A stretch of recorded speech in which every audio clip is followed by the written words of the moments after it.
तुला बोललो होतो ना मग आपण निम्म निम्म काहीतरी करू. पण तुला सगळीच जमीन ती चांगली पाहिजे की कसं रे, मग आम्ही कसं करायचं? हे बघ, मला ते काय माहिती नाही. तुला पाहिजे असन रस्ता तर मला वरची चांगली जमीन द्यायची, नाही तर मी काय तुला देणार नाही वाट. तुझा ऊस तसाच राहू दे, मला काय करायचं घेणं देणं.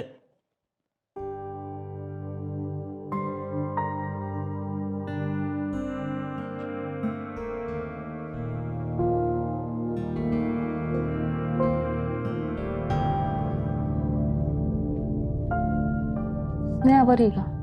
हा, बरी आहे सगळी. आणि पोरं बाळ? ते पण बरी आहेत बघ. तू कशी आहे? मी बरी आहे रे. आज बरं. कस काय आला तू? विषयच असा होता, म्हणलं जरा तुला भेटूनच यावं. नाराज दिसतोस रे, काय झालं नेमकं? काय होणार आहे?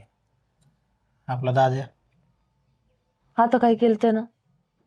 तुला त्याचा स्वभाव माहिती आहे ना कसा आहे. अगं ऊसतोडीला आलाय, कारखान्यावाले येऊन जातात. म्हणलं देऊन टाका कारखान्याला, पण दादा आडवं लावतोय. माझ्या वावरात नाही न्यायचं म्हणतोय ऊस. तोडीवाले लोक पण बोलवले होते मी, तर कोयता घेऊन मागं लागला त्यांच्या. काय सांगतो?